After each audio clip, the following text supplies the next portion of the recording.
Let's bring in former Obama fundraiser and former Democrat Allison Wynn, along with former LA GOP Vice Chair and Daily Wire actor Siaka Massaquoi. Thank you both for coming on. Allison, to you first. What do you think of the inauguration going indoors? Because the first time in 40 years, a lot of people are disappointed about this.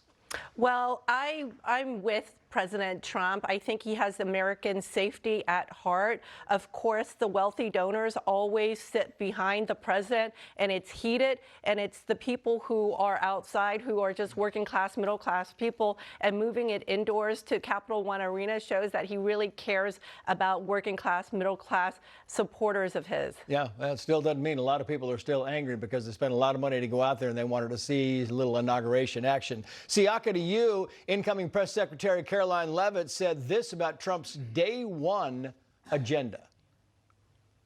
I can confirm there will be more than 100 executive actions that are taken on day one by our new commander-in-chief to fundamentally change the federal government, to secure our southern border, to unleash the might of our American energy industry, and to restore common sense policies back to the federal government here in Washington, D.C. I mean, all you can say, Siaka, is wow, 100 plus executive orders. That's the definition of hitting the ground running. Yeah, he's going to, like he said, he has his agenda ready. You've seen it being lined up over the last few weeks. And it's kind of sad to a certain extent that he has to do something like 100 executive orders because our government has been so broken and so feckless for so long. We are just so excited. We have some around 72 plus hours and things are going to change. America's back, and I'm here to welcome the golden age. Let's go.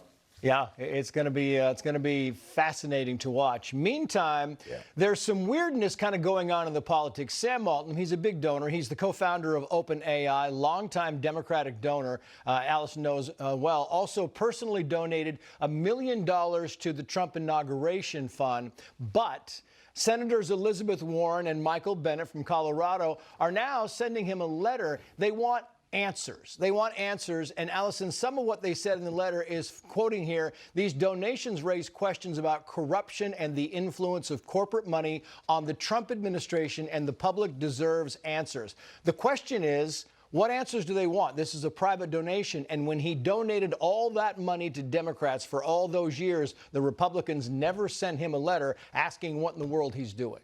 I totally agree. Sam Altman, by all intensive purposes, is an executive at Microsoft. They don't formally acquire OpenAI because they'd be broken up as a monopoly. And so OpenAI and Microsoft, Bill Gates, have given millions, probably hundreds of millions, to the Democratic Party, and they've been given the AI monopoly. And now Trump comes in and is opening up the gates of AI, crypto, and technology so all Americans can benefit. So we no longer are like crowning the prince of AI, of search engines. That's what Obama and Clinton did with Google, social media, with Facebook. Now it's actually a free market. I'm really excited about the golden age of innovation under President Trump. We shall see. Meantime, the Supreme Court upheld the TikTok ban today, said, yep, they can ban it. But Jonathan Turley said the following here, Siaka. This is an incredibly significant opinion for the law as well as for society. This is one of the most popular apps. It's now going to go in front of a president who is a fan of this site. He has said so in the past. It was integrated into his campaign. Okay, so we know he's a fan, Siaka, but does he push back? Do you think he sets this thing right?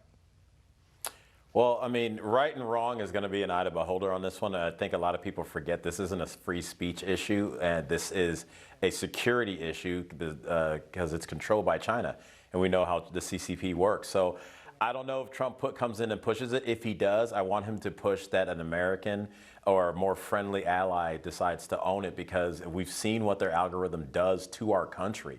TikTok doesn't allow basically any type of American influence into China, but when they, over here, they only kind of push a sense of degradation and decency. So it's going to be that $200 billion worth algorithm that I think he's going to have to hopefully find somebody to get. If not, we just start with a whole new one, guys. We're America. We can do it.